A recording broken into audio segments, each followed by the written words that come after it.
Welcome to Broken Tusk Rising, a Pathfinder 2nd Edition actual play in the Galarian campaign setting. We're playing through the Quest for the Frozen Flame adventure path. I'm Jessica, and I'm playing Xankath, the halfling fighter. This is Josh, and I'm playing Ivan, an orc fighter and former crusader. I'm Ashley, and I play Aklep the druid, a former member of the Burning Mammoth. I'm Pavel, and I'm playing Luukallo, the skeleton sorcerer. I'm Jeanette, and I'm playing Jonesy, the human cleric. I'm Sean, and I'm playing Andreas Witchborn, the human magus.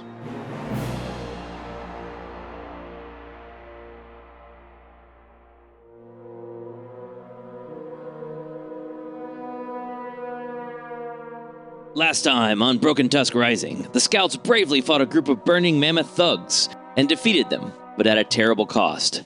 Aklep lies dead on the ground with Grifka's disappearance as certain proof of his death. Nothing can be done for him. In the Burning Mammoth camp nearby, there are several tents, with contents unknown. More importantly, there is an enormous iron cage with a young white dragon inside. The creature roars and rattles the steel muzzle on its face against the bars of the cage. As the last of the Burning Mammoths falls, you hear a sound that resembles a deep chuckle, and then the dragon grows still, looking in your direction. The area falls silent. What do you do? Xankath is going to, sword still out, turn and stalk towards the tents. Okay. You stalk toward the tents. So there are 1, 2, 3, 4, 5, 6, 8 tents around this fire pit. And despite what the picture shows, the fire has been put out. And everything seems really quiet. As you approach the tents, the dragon watches you warily. It doesn't say anything. It can't speak. It has this muzzle on its face. As you approach the tents, so I guess on the map, can you show me where you're going first on this map here? Oh yeah, I'm just going to go to the closest one. Okay, great. So as you walk that direction, as you approach the tent, not from that tent, but from somewhere to the north, you hear the sound of maybe whimpering and very quiet conversation, like whispered conversation. I'm going to start and look in this tent since I happen to be by it, and then I'll move off in that direction. Okay. You pull open the tent flap. Inside the tent, you see a bunch of bedrolls. So, let's say 3 bedrolls. Some supplies, but really not much of interest in here. I'll tell you what, give me a perception check. Would you like that blind, or? Sure. There you go. Okay, you sort of pull things around, move things around, looking around the room.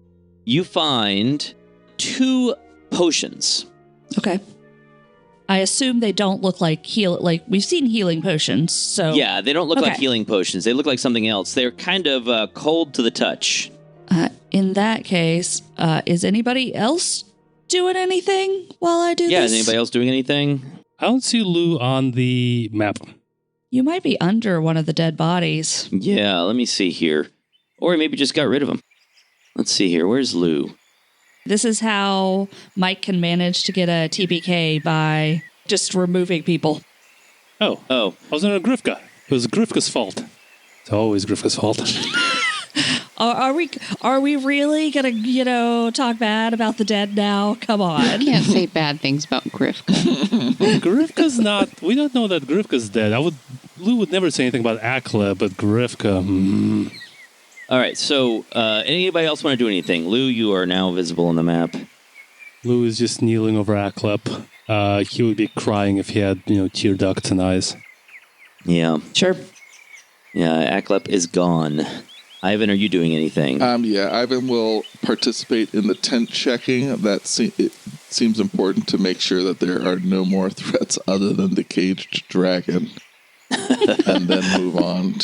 Okay, so which tent are you going to, Ivan? He is not going to check tents on his lonesome. He will be supporting Xankath in the tent checking. Okay, great. All right, Xankath, you've searched that tent. Where do you want to go next? The sound I heard was coming from the north, right? That's right. Okay, yes. Then I'm going to head that direction and move on to the next tent. Okay, so you move around to the entrance to that tent, which is on the north side here. Okay, couldn't tell where that entrance was. You open the tent flap there, and you actually hear from the tent to the north of that one and the tent that you're opening right now, you hear this sound, and it sort of goes, you hear like a shh, shh, as people hush each other as you approach these tents. You open the tent flap. Inside are 5 Sutaki, 3 men and 2 women, their hands and feet bound. They flinch in fear as you look inside. Their bodies are covered in welts, bruises, and cuts. She's just going to look at them and then turn around and go to the next tent. Okay. Inside the next tent, you find 5 more Sutaki prisoners. Same thing? Just going to same thing. Acknowledge, like not speak to them or anything or do anything, but just see them and move on. Carefully moving around the dragon to the next tent. Yep, the dragon watches as you move. It is chained inside this cage and can't really even turn around. It can't follow you with its head all the way around. It's so restrained in its movements. And you can feel the presence of this large creature trapped in this cage.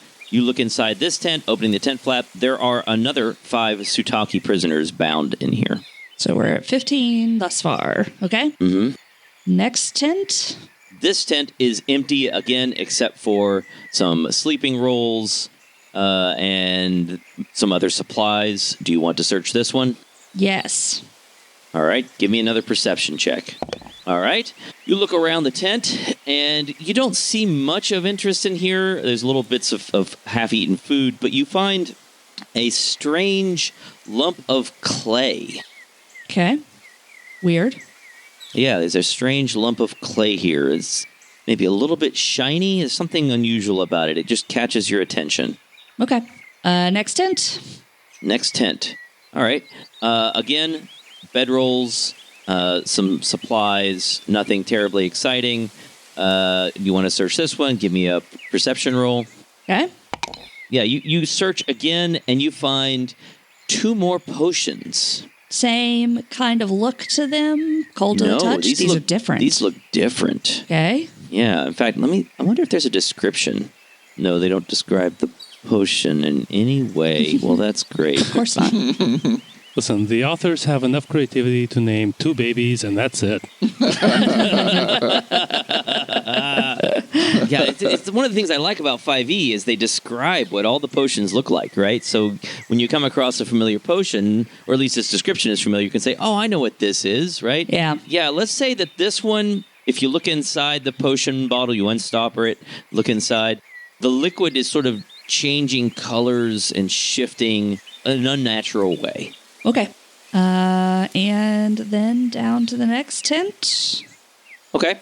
You go down to the next tent. This one is mostly filled with dry goods supplies that they're trying to keep from getting wet if it were to rain. There's 1 bedroll in here. This may have been their leader's tent. No one else is sharing it with them, but you don't see anything else in here. You want to take a perception check? Yes, please. Yeah, you search it pretty thoroughly, you think, but you don't find anything else. Okay. I don't know where the door to this last one is, but I go to it. I don't either, actually. It's not easy to tell from that image, but somehow you open this tent, and again, this one is full of supplies, and there's dry goods that they don't want to get rained on, and there's nothing obvious in there. Give me another perception check. Yeah, you don't find anything else in this tent either. Okay. So no more enemies. Some random stuff. I'm going to go back to the Sutaki. Okay. And silently cut their binds. Okay. One of the women speaks up. Who are you? Where are the outsiders? They're dead. They all look at each other in surprise. What about the dragon? It's still in its cage. I haven't decided what we're doing with that yet. All right. They all sort of, rub their arms and legs and crawl out of the tents and look in terror at the dragon. And they move outside the circle of the camp, which is in this slight depression in the earth. We know where their people are going, Quilok and the others. They're waiting for you, actually. They're saying that there's this. They said that there's this camp here of strangers that they were wondering if you could investigate, and you went to investigate it, and this is what you found. How close are they? Could we send these people just to them, or should we? Well, it's funny you say that. As you're looking around, you hear a shout from the edge of the Burning Mammoth camp as Quilak, the hunter, was peering over. I guess Lou and Ivan, you can see Quilak, who sort of looks at you as he walks up to the edge of this camp, and he's looking at the camp. He sees all these dead burning mammoths. He looks into the camp. He sees there are no more, and he stands up triumphantly and says, "You found villagers. You found our people. I have been hunting and did not know they were missing, but now you can help us bring them home." And he runs down into the camp, and he, I guess, awkwardly embraces or tries to embrace Xankath, and then he sees the dragon, and he stops and says, "No, that is Fezerod, the younger brother of Venexus. What is he doing here? We must go. We must go." And he backs away toward the edge of the camp and gestures at the other Sutaki, who pretty eagerly move out of the camp. Could you give me a spelling on that name? Fezerod. Fezerod. Okay, so younger brother. Didn't really think about dragons having brothers. But sure, I guess that makes sense. And the others are fleeing? They are filing out of the camp, going toward Quilak, who's sort of gesturing back in the direction of where the rest of the hunters are. Do dragons talk? Do I know that? Yeah, you're pretty sure dragons can talk. Okay.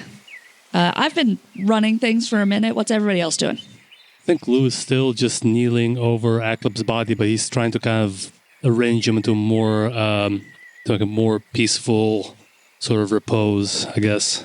He's trying to remember what Aklep's wishes would be for his funeral, and he does not remember. It's gonna be fire, bro. He's pretty sure something with fire, so he's already thinking about how to build a funeral pyre and where. Okay. Is Ivan doing anything? He's just keeping watch. Ivan has walked. Sees Lou is upset. Lou's just losing buddies left and right. All the buddies he knows, they die. So, Ivan takes off a shield, takes out a dagger, and just starts carving into the shield. Okay. Yeah. Lou looks over, yeah, and seeing Ivan do this, also takes his shield off and starts doing the same thing. Okay. Xankath is going to go back to the dragon. Okay.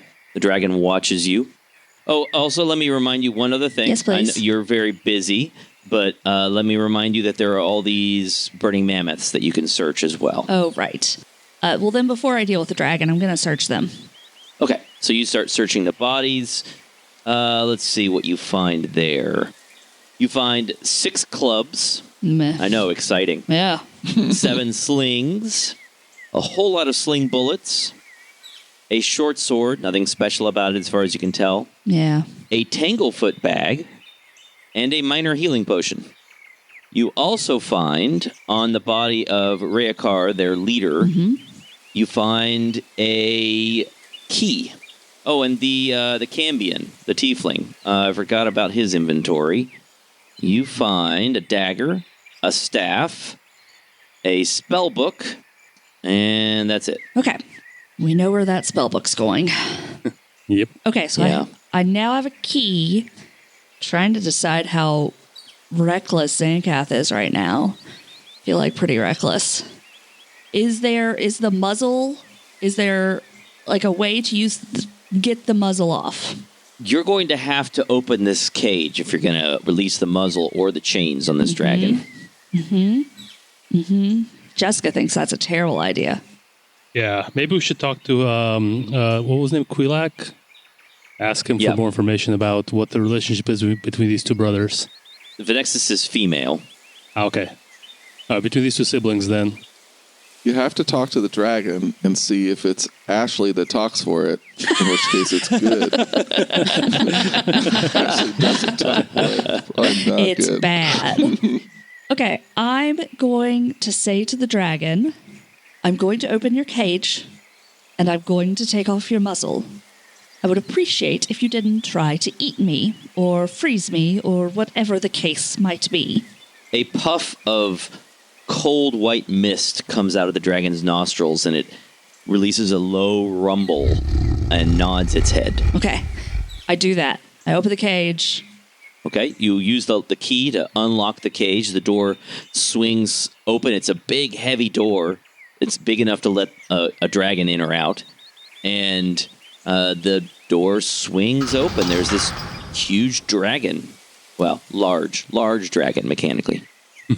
And it just looks at you. I'm small, so this is quite a discrepancy in size is happening here. Yes. Oh my god. Can you tame it? No, just kidding. Dragon mount would be really cool for Xankath. It would be awesome for Xankath. That would be cool. I'm going to reach towards the muzzle and hope that I could get to it, I guess. Yes. Okay. You'll have to step a little bit into the area there. I do. And reach up to the muzzle. The dragon puts its head down, and you unlock it with this key, and the muzzle gets a little bit looser, and the dragon shakes its head, and the muzzle sort of flies apart. And then it looks at you and looks at the chains on it, and like huffs. Perhaps we could converse before we move forward. There's a low rumble. Dragon doesn't seem interested in talking to you, but it's not trying to eat you either. Could I get some kind of vibe off of this dragon? Do a perception check. In Pathfinder, that is, I know it's weird, but vibe checks are perception checks. You want it blind? Sure. It's an overused skill in Pathfinder There's 2e, a I'm lot afraid. to perception. Yeah. There you go. Yeah, you're picking up that this dragon is extremely angry, and also as you're looking around, looking at it in this cage, you realize it's been stabbed many times. Oh, sure. It's very angry. It is barely containing its rage, not at you, just in general, and it doesn't seem like it's about to eat you. But it does seem like he's so angry he just doesn't want to talk. Oh, God, I get that. I'm going to release you because the people that had you are people that I despise. And I'm hoping that perhaps you will take your ire out on them and not on my own people. The dragon, again, breathes this white mist out of its nostrils, looks around the camp, looks at you, and nods again. Okay. I'm going to let the dragon go. This is probably a terrible idea, but nobody's around to stop me. That is true. You unlock the chains that are holding this dragon in place, and it jerks one shoulder, yanking the chains out of place, and jerks the other shoulder. The chains sort of fall around it, and it leaps out of the cage, not intentionally, but basically knocking you out of the way. Sure. And into the camp area. And it looks around and stretches out its wings and shakes itself off. And I need everyone to make a will save. Uh-oh. My bad. Oh, Everyone, make a will those save. are not good. Oh, wow. Wow. We're a very willful group. Xankath, what'd you get? 28. Lou, what'd you get? Also 28. Ivan. 29. Yeah, you all did really well. Nobody critically succeeded, although Ivan got real close. You all have plus 12 to your will saves? Wow. We're a willful group. Okay, well, I mean, that's great, because, failing a will save is often the worst thing, right? You're not, slightly weaker or anything. Failing will saves can be completely debilitating. I'm learning all these tips as I'm building my new character. Right? Thank you. Yeah. I mean, failing a will save is what gets you possessed or paralyzed or whatever, right? Oh, yeah. That's bad. It can be really bad to fail a will save. So, if I was going to prioritize one, it would be that one. At least if I fail a throw against poison, it's not going to actively hurt my party members. It's just going to hurt me. All of you succeeded, and that means you are only frightened one. Oh, sure. And you realize this creature is so powerful, it could easily, probably kill all of you right here and now, even though it appears to be injured. Uh-huh. And this dragon then leaps into the air and lands right next to Lou and Ivan. Oh, nope. Xankath, nope. Doesn't like this. And immediately snaps up the body of Riakar in its mouth. And with a sickening crunch, it bites down on this body and then leaps up again, flying off to the northeast without looking back. Cool. Cool move. And it just flies away. Well, that's probably a problem we're going to have to deal with later. You guys probably should have gotten everything off that body. We did. I think we did. Oh, thank goodness. Yep, I searched everything before I dealt with the dragon. I think we did. I think it was just a key. So that's probably towards Lyuba, right? That's right. Man, I really hoped that he wasn't on good terms with his sister, but here we are. I am not going to lie. I was a little scared right there. It would be cool to fight it. If I could poop myself, I think I probably would have. So, with the camp cleared out and these Sutaki rescued, you rejoin the hunters, Quilak, the hunters, and these rescued Sutaki, and you were supposed to help carry the spoils of this hunt that you helped back to Lyuba. Do you still want to do that? We need to do something with Aklep's body first, I think. We can't just carry him into the city. Well, and to remind you, Quilak actually said you probably can't enter the city yet. Well, the town, the village. You probably can't enter it yet, but he was hoping you would help them carry the food to the outskirts of the town. So at the conversation between the three of us... Sure. I imagine that Aklep would prefer a pyre for his funeral, and we can do that here with the supplies that they had at this camp, or we can return to the following. I would prefer to do it here so that we can move on and not take the time to go back to the camp. What do you two think? How long is it to go back to the camp? Can Quilak be in on this conversation? Yeah, I think that's fine. Yeah. Quilak actually interjects and says, in the days before the dragon, we would take our dead to a large brass enclosure, a brass bowl, and we would burn them for the Earth Mother there to send their spirits to the next world. But now we cannot do that. The bodies go to Ashen Swale. But the bowl is still maintained. It is still watched. Do you want to take him there? Jakoa and Katasi would sing for him. That sounds nice. And his body's definitely not going to Ashen Swale. They already tried that once. It's not happening again. How far away is the bowl? Let's see here. So let's switch to the overland map. World map. So here we are, and it's right over here. Oh, it's on the way. Yeah, on the way to Lyuba, the Brass Pyre. Now, the bad news is the swamps are very slow going. Yes, that's not surprising. But you'll have some help since the Sutaki will be guiding you. I think that is fine. We can strike out from there afterwards. Yeah, it would be nice for Aklep's funeral to have more people than just the three of us. Okay. I do not think Aklep cares. No, but I think we do. Big, cool ceramic fireball. I think maybe Aklep would like that. Okay. Despite your loss, and to be clear, the Sutaki are respectful of your loss and your obvious misery, they're also extremely happy that these people have been rescued and that these outsiders have been killed.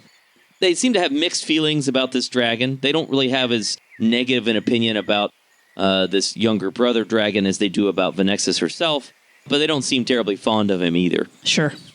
They're trying to be respectful of your mourning, but it's difficult for them to contain their joy. It takes a day to move from here into the swamp to the northeast, and the swamp, as you enter it, is cold. It's not like a jungle, a hot swamp. It's a cold swamp, and sometimes you see pools covered in ice. The Sutaki stick to a trail that would be hard to find without their help. The swamp is quiet and feels dead. The plants are mostly brown, the water is mostly brown or black, and birds are rarely seen. Normally, traversing this swamp hex would take you 3 days, but with the help of the Sutaki, it should only take 2. On the first day, you see the trail split off to the southeast, and Quilak stops and points in that direction. There lies the Brass Pyre. For generations, our people cremated our dead there, ushering their souls to the boneyard with music. Now their bodies belong to Ashen Swale. Jakoa brings the bodies to the pyre on the funerary barge, and his partner Kotasi sings for them. Kotasi cannot burn them, however. Instead, he writes their names on animal hide, coats the hides in the blood of the dead, and burns the hides. The bodies must be sent on to Ashen Swale. Curse his name, and he spits on the ground. You should visit Jukawa and Kotasi. They will want to meet you. But first, let us take you to the outskirts of Layuba. Okay. Is that okay? Yeah, they're fine. I think we're fine with that. Okay. You camp that night, shivering in the cold swamp. Quilak and a couple younger hunters approach Xankath quietly. And Quilak sits down next to you. Squats next to you. We mourn for your friend Aklep with you. I have brought 2 youths who hope to be storytellers for Layuba. They are Yannick and Slivka. And the 2 youths, so a man and a woman, they nod at Xankath. Xankath nods back. They're both teenagers. They nod at you again and then look awkward and look at the ground shyly. Quilak says, Tell us of your friend who died so that we may share his story. Aklep led a hard life. He was betrayed by his people. That's where his scars came from. We found him, saved him.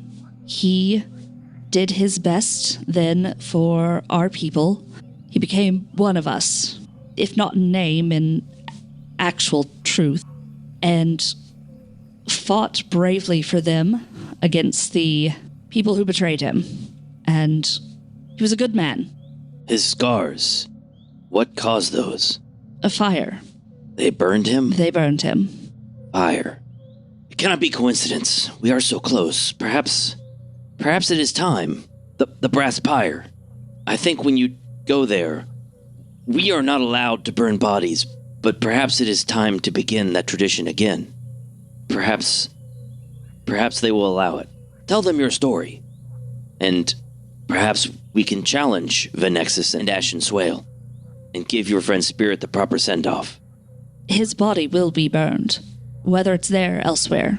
And this whole time, these 2 teenagers are sort of repeating every word you say. It's a little bit disconcerting and also kind of hard to talk over it as they keep repeating what you say. Yeah. All right, so that night, you rest in this cold swamp. Could you give me that second name again? Yannick and... Slivka, Slivka. Thank you. They're pointing out things as you travel through the swamp. They're pointing out plants that might be hard to notice that have survived the cold. Some of them maybe could be eaten if necessary. And pointing out how dangerous it is to pass through this area. You resume your march toward Layuba that next day. In the afternoon, the trail passes the metal ring of a waymarker, like you've seen so many of before. But for this one, the only portion of the waymarker that is visible is that metal ring, just barely visible above the water. The rest of it must have sunk into the muck. And the Sutaki don't seem to take any notice of it as they walk by. I assume we can't, there's nothing to really see with it under the water. Everything interesting is sort of submerged. Okay. Yeah, there's really not much to see here. Okay. Yeah. The stone disc and the handprint would be so far below the water, like 3 feet below the water, and mud and plants. It's just not worth trying to get out. Can we ask them if they've seen any more of these metal rings or any other waymarkers around? Yeah, the Quilak says, it is said that these once marked a path for people that passed through the valley. But that was long ago. No one comes through now. And we, the Sutaki, cannot leave. At the end of the second day, the air begins to smell more foul, and the Sutaki begin to slow. They take the remaining elk meat from you, and Quilak claps each of you on the shoulder and looks at you meaningfully. You are good people, and I call you my friends. I will share what you have done with those who can be trusted. Look there. And he points through some dead trees. And what you thought was more swamp is in fact a series of mounds with mud and log huts, as well as some wooden docks. It all looks like it is slowly sinking into the swamp. As you watch, you notice strange movement and realize there are corpses stumbling around, patrolling the area. Oh. That is the edge of Layuba.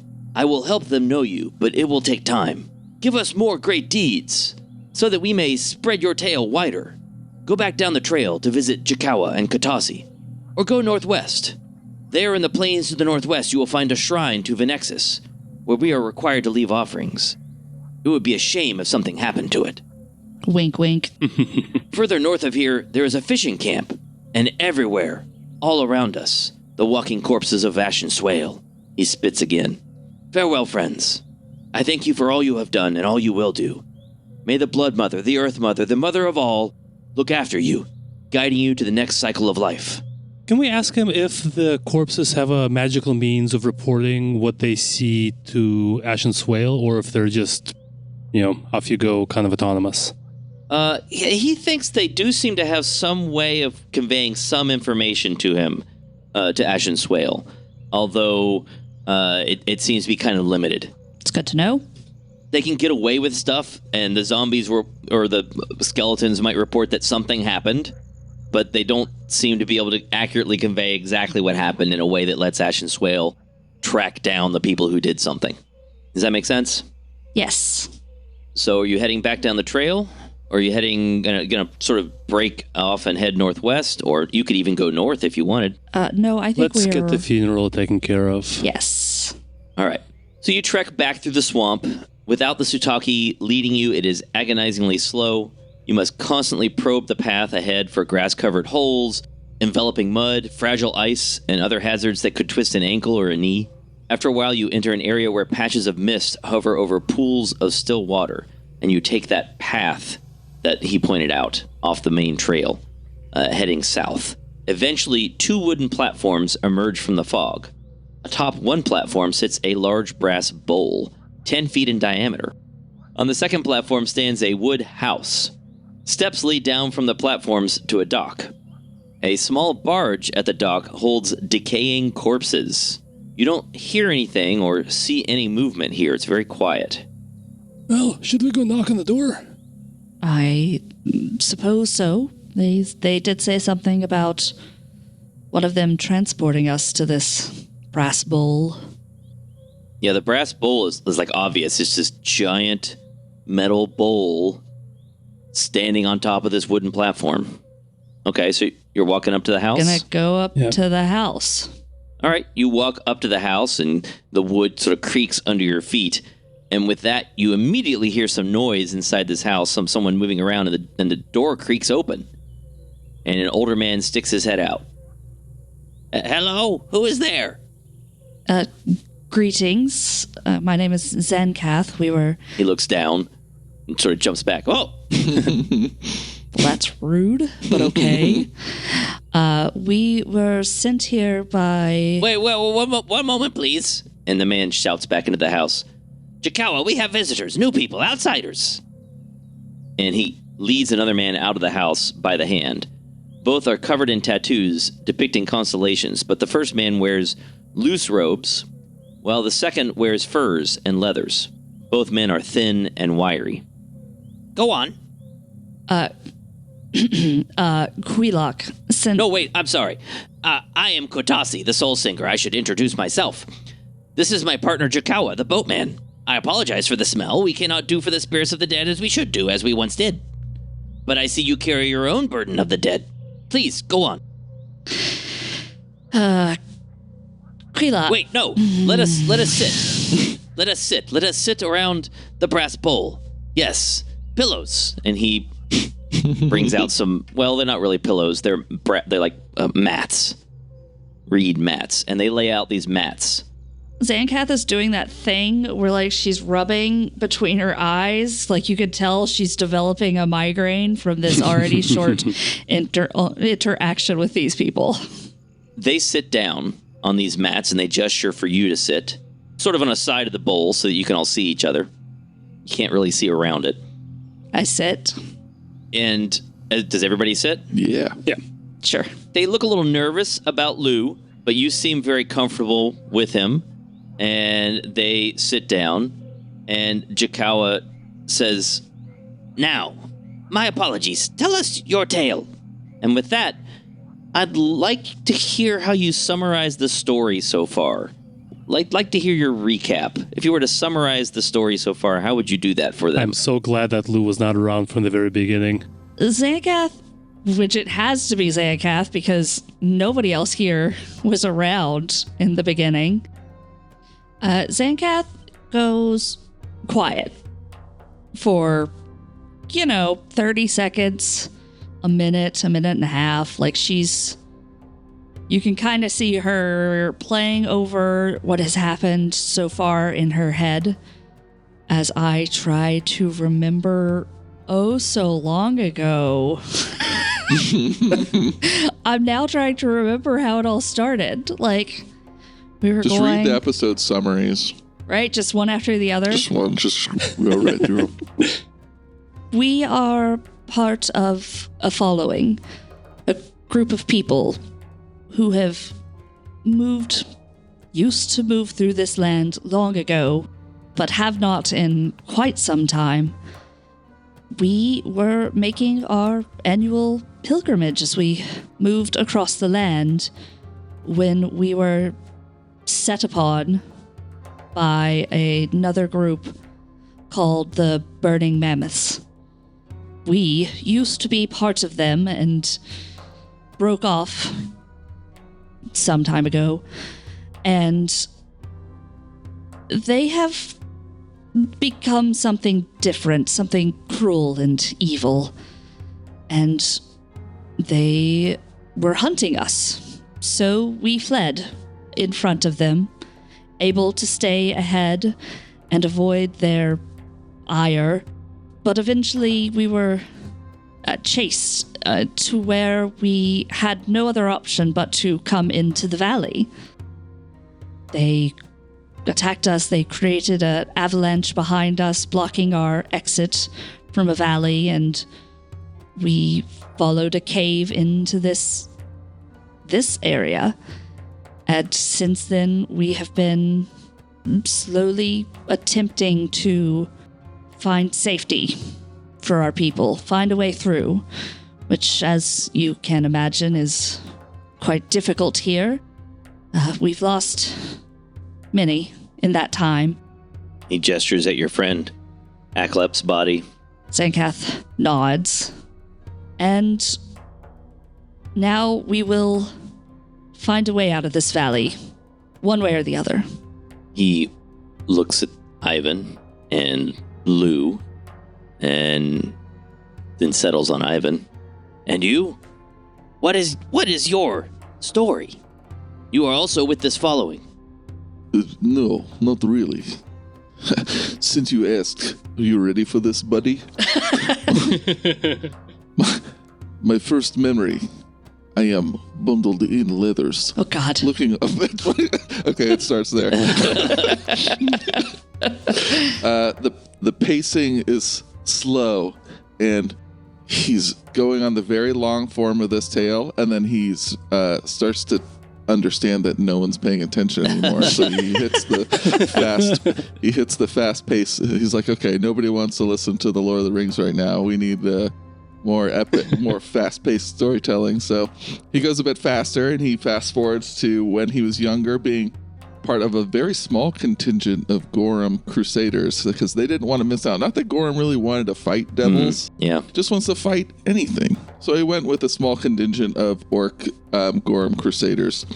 And he's the last one left. And Gorhamites don't like to be sacrificed for no reason either. So they joined the Crusaders, breaking off from the main crusade because they didn't want to go through the sacrificial mission. And now, as you can see, I am a pretty cool guy. Strong, yes. Shield with fallen warriors at my side. And now I have joined these group in an unlikely union against stuff. We shall see how it goes. Jakawa nods at your story and says, yes, most impressive. Does your undead speak? I have a name. Yes, this is Lou. Oh, interesting. It is not affiliated with Ashen Swale? Don't call me an it. And Kotasi jumps in. My apologies. We have difficulty determining gender of skeletons. Very well, skeleton man. What is your story? Well, listen, let me give you a hint. If you ever want to know a skeleton's gender, you can just ask. That's the easiest way. Most of them don't talk. Well, I'm not most of them. You could also just use they. Just general they. Our language doesn't allow that particular grammatical construction.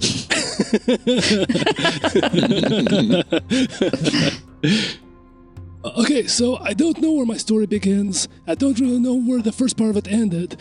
But, I mean, your first guess wasn't too far off the mark. I was one of Ashen Swale's undead. I'm not really sure why that changed, but it did, and I managed to break free of the control of one of his necromancers, and these people found me, and they were the first people who didn't just run in terror or pelt me with rocks.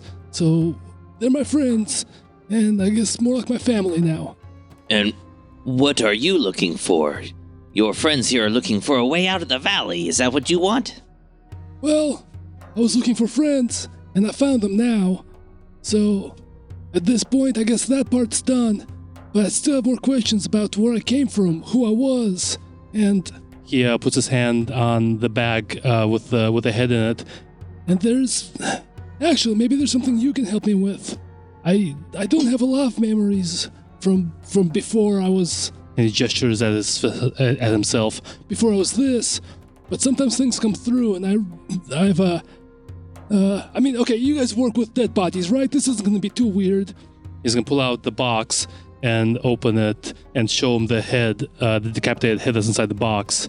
Okay. I'd really love to know who this person was. They both look, and then they both look at each other and sort of recoil. And Katasi says, Is that who I think that is? And Chikawa says, I think that is Wonowak. I think that is Wonowak's head. This cannot be. And Lou, that name Wonowak means something to you, but you're not sure what. You've heard that name before. That sounds familiar. Who was Wonowak? Wonowak was a warrior of the village, and she opposed Ashen Swale, but she and her husband, rather than continuing to fight him, they agreed to go live in the woods to the north. But she was alive. We thought that she was alive.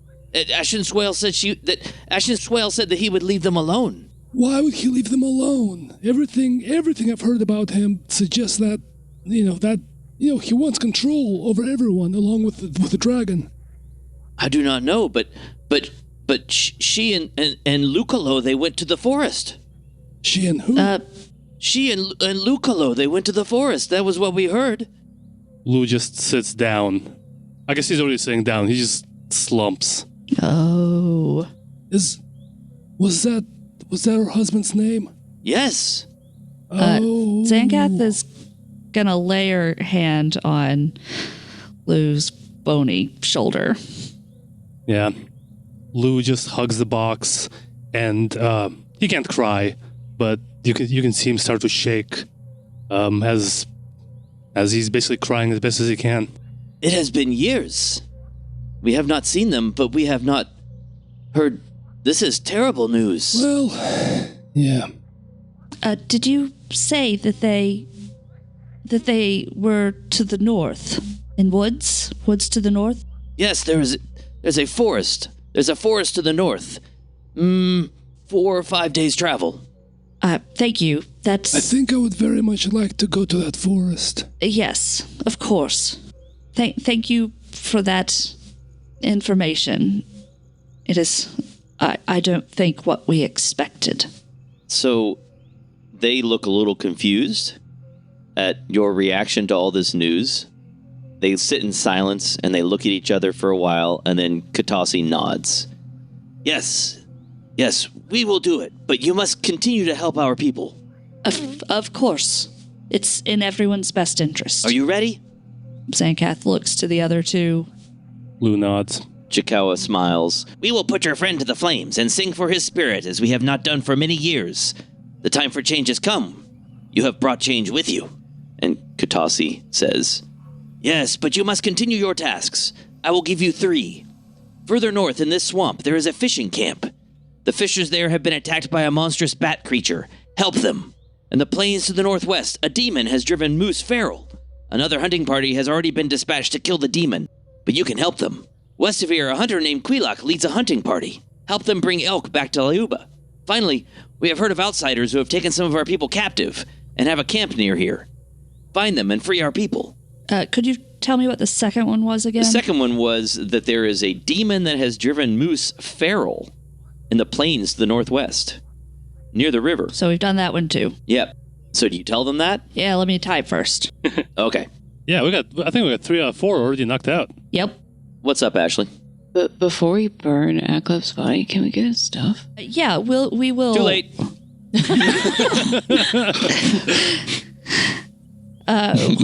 We will remove the things that do not seem sentimental. Okay. We will remove from his body. Yeah, I guess we don't know. What was Aklep carrying? Oh, let's see what Aklep had on him that was Cool important. stuff only. He did have some stuff. He had some holy water, 1 vial of holy water. He had silver blowgun darts, 8 of them. He had a verdant staff. Ashley, I'm assuming you're keeping track of this stuff, and if it comes up in the future, we can refer to you? I mean, his character sheet will still be there. Cool. Okay. Leather armor. I'm not typing it then. Healer's toolkit. Coyote cloak. Coyote cloak's pretty neat. +1 item bonus to survival checks. And if you critically succeed at your survival check to subsist, you feed twice as many additional creatures, but we're not doing food checks, yeah. So... let's see. Some tattoos that we're not going to worry about. He had a vial of Lagerfur oil. Oh, that's good stuff. A minor healing potion. A potion of fire retaliation. A scroll of acid arrow and a scroll of blood vendetta. Mm-hmm. He had 13 gold and 5 silver. You might want to write that down. You might want that. He had an addle. Aklep did not spend money. He had a climbing kit and a bunch of, ordinary stuff. Yeah. Okay. Xankath, in response to their tasks, we met Quilok before coming here. He's the one that sent us here. We have helped his hunting party. They are taking the remains of the elk. Was it elk we hunted? Mm-hmm. They are taking the remains of the elks back to Layuba. We found the camp, and they had a number of Sutaki captured. We have freed those and killed the ones that took them. The demon that was driving Moose mad in the north was a Raru. We have since dealt with that as well. Kutasi smiles broadly and laughs. Ha! You see! You have already begun the change. Go help the fisher folk and return here, and we will help you take the next step. For now, we must send off your friend, if I can still remember the old ways. All of you, gather wood and dry grasses. Even here in the swamp, there should be sufficient fuel. We do that. Great. So you head out into the swamp area just nearby. You find some fuel, and by the time you finish, it is night. And Kutasi helps you pile all the fuel appropriately into this giant bowl, and then he points at Ivan. You, big fellow, lay your friend on top of the fuel. Okay. And then he reaches his hands up to the sky. Earth Mother, we sing to send this spirit to the next turn of the cycle. Please guide his spirit on. His friends are here to praise him and encourage his spirit. Kutasi twists his hands, and a flame leaps up from the grasses and bits of wood that you've gathered. Chikawa begins beating slowly on a drum. Kutasi turns to Lou. Tell your friend what you would like him to know before he leaves. I really didn't like Grifka, but if we could have you back, it would be worth it. I'm sorry you're gone. I'm sorry I couldn't protect you. I'll miss you. He turns to Ivan. Tell your friend what you would like him to know before he leaves. Aklep, you died a beautiful death, fighting against your enemies and also to free those that are bound. You deserve a wonderful place in Gorham's heaven should he let you join him, or at whatever, fiery hellscape you prefer. So long. He turns to Xankath. And you, tell your friend what you would like him to know before he leaves. I'm going to get revenge for you, Aklep. Yes, that was freaking awesome. I wish I said that. With that, the flames leap up and then settle down and then suddenly erupt into a tower of flame, 20 feet high, and Kutasi steps back in surprise, and you see a stout, squat figure standing in the flames. And the heat becomes nearly unbearable, but then the figure fades away, and the tower of flame cools and then settles down to a normal fire. Your friend has let something go and has found a kind of peace, says Katasi. Jakawa, get the others. We will give them all what they are due tonight, and begin the change. Jakawa brings the bodies from the barge up to the fire one by one, and Katasi says something to each one. None of them create a tower of flame, however. And once that is done, Katasi invites you all to sleep here and resume your journey in the morning. And I guess we'll find out how that goes in 2 weeks. Woo! Thanks for listening to Tales of Bob. You can help the podcast by giving us a 5-star review on Apple Podcasts or Spotify, by following us on Facebook and Instagram at The House of Bob, and on Blue Sky at thehouseofbob.org, or by chatting with us on Discord, and most of all, by supporting us on Patreon. That's at patreon.com/thehouseofbob. This show is possible due to all our patrons who get exclusive one-shots, campaigns, and other cool stuff. You can also listen to the House of Bob podcast, which, unlike Tales of Bob, is not clean, but is a lot of fun, with campaigns in different systems such as D&D, Pathfinder, The Sprawl, Frontier Scum, and more. Art and music for this episode are by Mike, and audio production is by Jessica. Thanks again for listening, and roll on.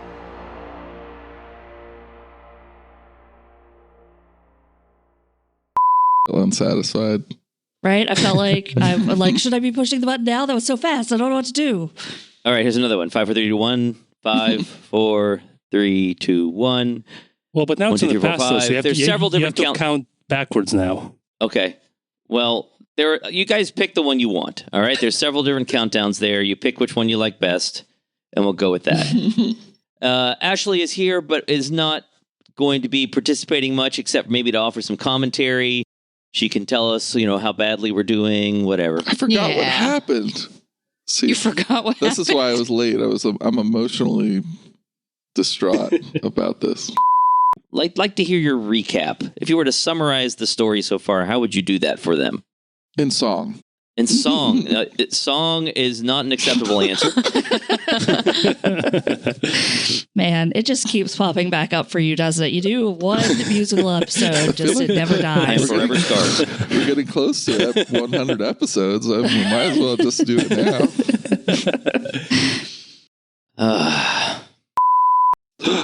Uh-oh. Oh, we finally got to Mike with the musical jokes. Michael's Had enough. I'm done. out of here. I'm done with this. I'm not listening to this. I'm done with Talk this. anymore. Poor Mike. Even the suggestion of the musical episode bail. Ashley better not be playing my beheaded wife. How's she going to talk? The ideal character for me. No talking.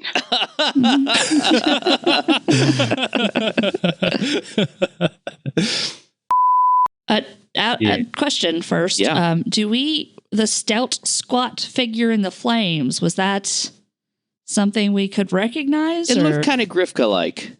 Okay. Oof. Okay. So I think we've laid Aklep to rest appropriately. I didn't check with Ashley for approval. I think being burnt was great. Okay. That's definitely for him.